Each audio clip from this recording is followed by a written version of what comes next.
Allez, salut à tous, c'est Cal et bienvenue dans cette nouvelle vidéo. Alors aujourd'hui, on va faire quelque chose que je n'ai pas encore fait, c'est-à-dire de l'unboxing.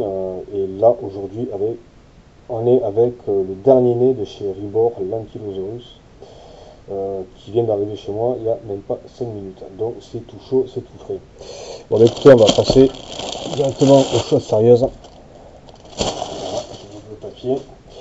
Alors, la boîte. Bah, écoutez, la boîte, j'ai envie de dire que c'est quelque chose d'assez classique chez Reebok. C'est une boîte toute noire avec. Ce que j'adore, c'est le fait qu'ils aient représenté l'animal, mais c'est le squelette. Ça change un petit peu des illustrations de boîtes qu'on peut retrouver dans d'autres marques qui, elles, montrent le dinosaure en chair et en os.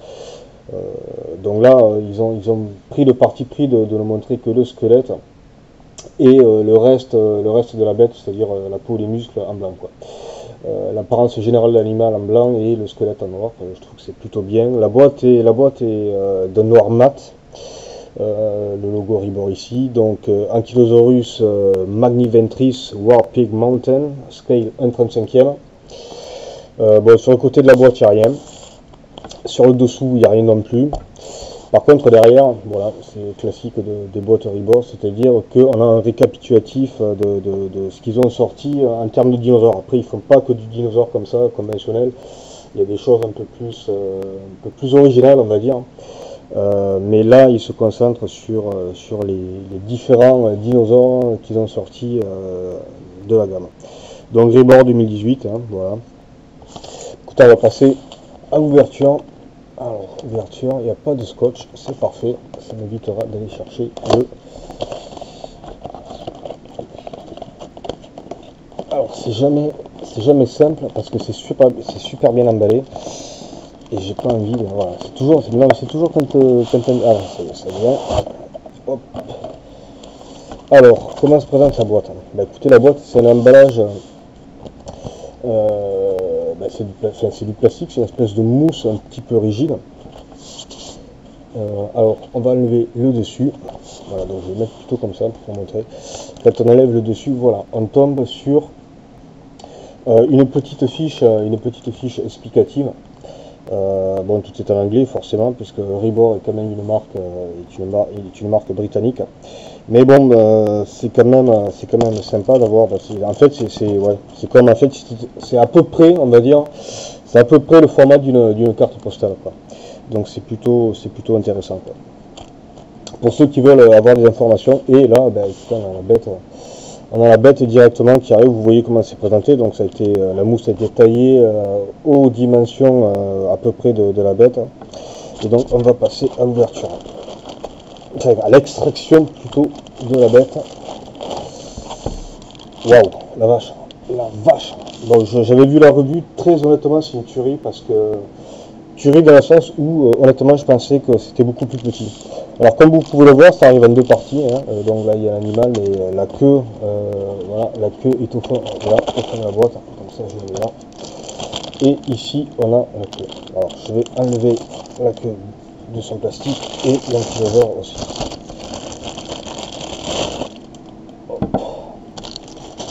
On enlève le papier.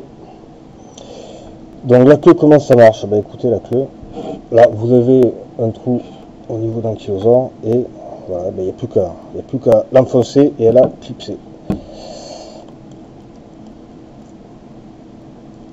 Ah, c'est pas super évident, c'est quand même assez dur. Mais voilà, putain. Pardon pour le gros mot, mais honnêtement, waouh, la figurine est lourde, elle est sublime. Alors, petite particularité, au niveau de la queue, c'est que vous voyez, alors je sais pas si on va le voir à la caméra, non, c'est peut-être un peu trop sombre, mais vous avez des petits trous sous la queue, c'est parce que c'est en fait une queue qui est malléable, hein. Donc c'est du plastique souple et qui garde la forme que vous lui donnez. Donc voilà, vous avez l'ankylosaure qui est comme ça. Donc si je vais mettre la queue qui est plutôt droite, de l'autre côté, c'est plutôt, ouais, honnêtement c'est plutôt réussi, quoi. Bon, après moi je suis pas spécialement fan de ce genre de plastique, parce que j'ai peur qu'à force de le manipuler ça s'abîme. Des fois peut-être que je reprends, parce que j'ai l'impression que ça s'emboîte pas énormément au niveau de la queue, mais c'est peut-être mon modèle, quoi. Alors, et voilà, bah écoutez, on a le dernier de chez Ribord. Alors, on va passer à la revue, proprement parler. Alors, au niveau de la tête, c'est vachement bien fait. Alors, c'est assez particulier parce que j'ai l'impression que sur la tête, ils ont choisi, ouais, là on le voit un petit peu à la caméra, c'est qu'ils ont choisi un espèce de vernis un peu plus brillant sur la tête, et je le retrouve pas sur le reste du corps. Mais bon, après tout, pourquoi pas, hein, c'est pas spécialement choquant. C'est intriguant parce qu'on se dit bon, pourquoi avoir mis cette partie-là de l'animal en valeur plutôt qu'une autre. Mais bon, après tout, pourquoi pas, quoi. Alors niveau détail, bah, honnêtement c'est du lourd, hein. Il faut savoir que l'animal existe en trois versions. Il existe en coloration pleine, montagne et enfin plains, mountain et woodland. Woodland qui est, ouais, bah, style région forestière, hein. Et moi j'ai choisi la version, celle-là c'est la version mountain parce que j'ai estimé que c'était celle-là qui était le plus crédible, la plus naturelle finalement, et celle peut-être avec un look un peu plus reptilien. Donc c'est pour ça que j'ai choisi ces teintes-là, quoi. Puis ce que j'aime bien, c'est le fait qu'au niveau des écailles, des épines, de toute la partie protection osseuse, finalement, des parties qui ressortent là, c'est peint, enfin c'est peint, c'est vraiment couleur, ça fait vraiment penser à de l'os. Et je trouve que ça ressort bien, ça contraste bien avec le reste de l'armure osseuse, qui est dans des teintes gris marron, grisâtre. Aussi on retrouve un petit peu on rappelle, c'est le rappel finalement de ces parties, de toutes les petites épines qui sont peintes. C'est le rappel au niveau du bas-ventre finalement. On a choisi des teintes plutôt blanches, grises. Et je trouve que c'est plutôt bien, quoi. Le dessous est assez classique, mais ça a été quand même sculpté. Donc on retrouve les détails de la peau, on retrouve voilà l'espèce de pectoraux. Une petite protubérance au niveau du pelvis. La musculature, elle n'est pas spécialement apparente, sauf sur les cuisses derrière ici. Au niveau des mollets là, une espèce de, ouais, qui pourrait peut-être s'apparenter à une espèce de tendon. Mais c'est bien fait parce qu'on retrouve les petites écailles osseuses là qui parcourent le long de la patte. C'est vachement bien fait, quoi. Et c'est peint de façon finalement que c'est finalement assez discret. Si on s'approche pas, si on passe pas le doigt dessus, c'est pas quelque chose qu'on va voir automatiquement au premier coup d'œil, quoi. Et ça j'apprécie parce que ça se fond dans la masse, si je puis dire. Alors ouais, alors il y a une articulation au niveau de la mâchoire, voilà. Là je viens d'ouvrir la bouche. Donc là il a la bouche ouverte. Je vais refermer. Voilà. La bouche, alors je vais la rouvrir parce que j'ai pas regardé si elle était sculptée à l'intérieur. Ouais, la bouche est sculptée à l'intérieur, on ne le verra pas sur la caméra. Mais la langue a été peinte et là par contre c'est une teinte un peu glossy, un petit peu comme le vernis sur le dessus du crâne. Donc la langue est brillante et ressort. Je trouve que c'est un petit détail, ouais, c'est plutôt sympathique comme détail, quoi. Au niveau de la tête, franchement, c'est bien fait. Après, je suis pas spécialement fan de la version tête, enfin gueule ouverte, mais je préfère la voir en version normale, quoi. Au niveau de la pose, je dirais que c'est quand même quelque chose d'assez classique. On peut suggérer qu'il est soit, selon comment on va orienter finalement la queue, soit il va être en position d'attaque, soit en position de défense. Mais bon, c'est après tout, hein, je veux dire, pour les ankylosaures, il n'y a pas énormément de façons différentes de pouvoir les représenter. Ça reste classique au niveau de la pose, mais honnêtement, moi ça me convient parce que je n'attends pas des poses extraordinaires pour ce genre d'espèce de dinosaure, donc moi ça me convient tout à fait. Mais honnêtement, il est tellement massif, il est tellement plus gros que ce que je pensais. Bon, pourtant j'avais déjà vu les revues, hein, quand il est sorti, mais il est sorti il n'y a pas si longtemps que ça, quoi. Mais donc il y avait déjà des personnes qui l'avaient passé en revue et je l'avais vraiment trouvé gros, mais c'est vrai que là, l'avoir en main, il est vraiment imposant quand on le regarde dessus. Au niveau des proportions, c'est plutôt bien proportionné. C'est vrai qu'il y a beaucoup d'ankylosaures sur le marché qui ne sont pas aussi bien proportionnés que celui-là, quoi. Ce que j'aime vraiment dans celui-là, c'est que la teinte est tellement crédible, quoi. La teinte, les coloris choisis sont vraiment crédibles, quoi. Ça j'apprécie. Alors petit point noir, voilà, moi, le seul petit point noir que je pourrais avoir sur cette figurine, c'est au niveau de la queue. J'ai l'impression que la mienne c'est pas super bien enfoncé. Pourtant je suis en train de forcer. Là c'est peut-être mieux. Ouais, là c'est un peu mieux.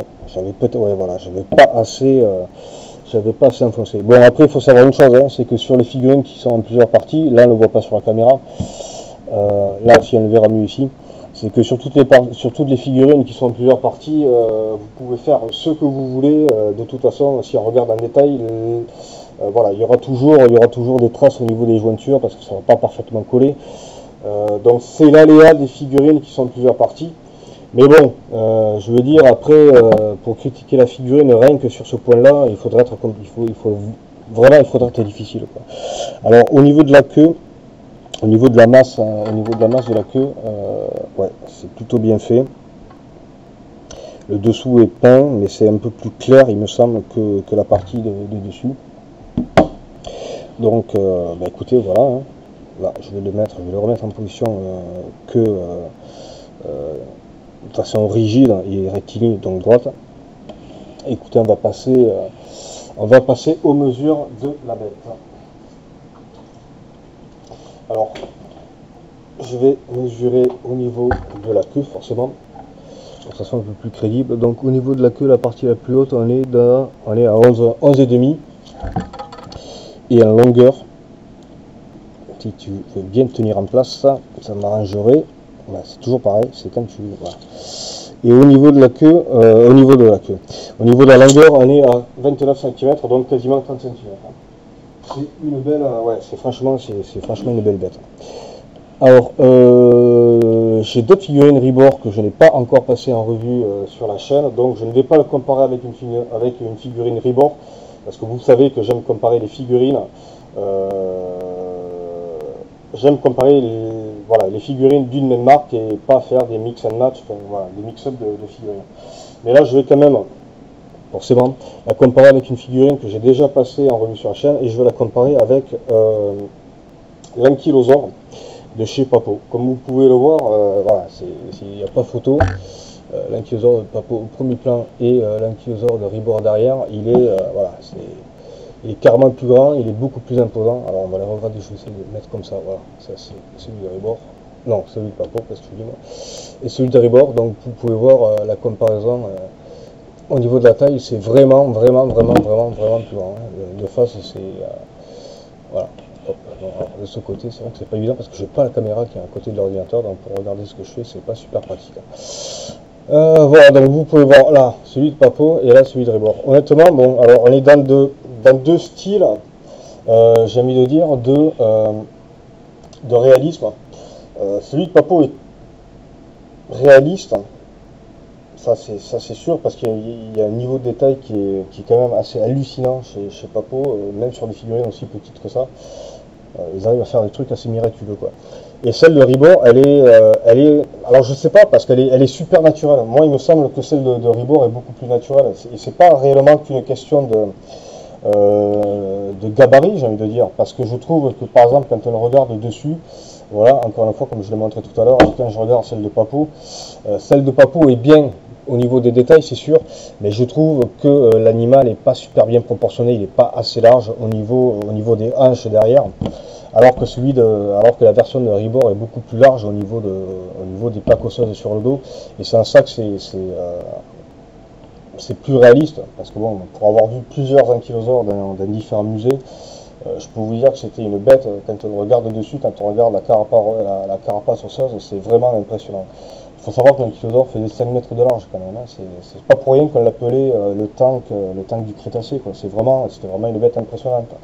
Pas haute sur pattes, donc courte sur pattes, mais voilà, c'était vraiment un dinosaure blindé, quoi, hein. Le fait qu'il soit bas sur pattes, c'était justement pour éviter que les dinosaures passent par dessous pour aller les ventrer. Donc c'est quelque part, bon, c'est pas l'ancêtre des tortues, mais finalement, vu que c'est un cousin, mais finalement l'animal actuel qui pourrait le plus lui ressemblait, ça serait les tortues, parce que ça avait à peu près le même genre de comportement, quoi. Les tortues c'est pareil, quand ça se retourne sur la carapace, ça ne peut pas se relever. L'ankylosaure, on suppose que, vu que les plaques osseuses qui parcouraient le long de son corps, donc c'est-à-dire de la tête à la queue, on pense que quand il se retournait, il était incapable de se remettre droit, de se retourner tout seul, quoi. Donc ce qui en fait finalement un dinosaure avec des caractéristiques communes aux tortues actuelles. Voilà. Donc bah écoutez, c'était l'ankylosaure de Ribor. Honnêtement, celui-là, je le conseille plus que, voilà, je veux dire, si tu aimes les dinosaures, tu peux pas passer à côté d'une figurine comme ça, quoi. Je suis pas fan de tout ce que fait Ribor. J'en ai quelques-unes à la maison, mais je m'amuse pas non plus à tout acheter parce que tout ne m'intéresse pas. Mais là, honnêtement, l'ankylosaure, c'est waouh, c'est vraiment une très très très belle réussite, quoi. Il me tarde la prochaine sortie qui, si je ne me trompe pas, devrait être le Titanoboa, mais pour l'instant il n'y a pas encore de date de sortie annoncée. Donc c'était l'ankylosaure de Ribor. Voilà, bah écoutez, je vous dis bonne journée et je vous vois dans la prochaine vidéo. Allez, à la prochaine, ciao!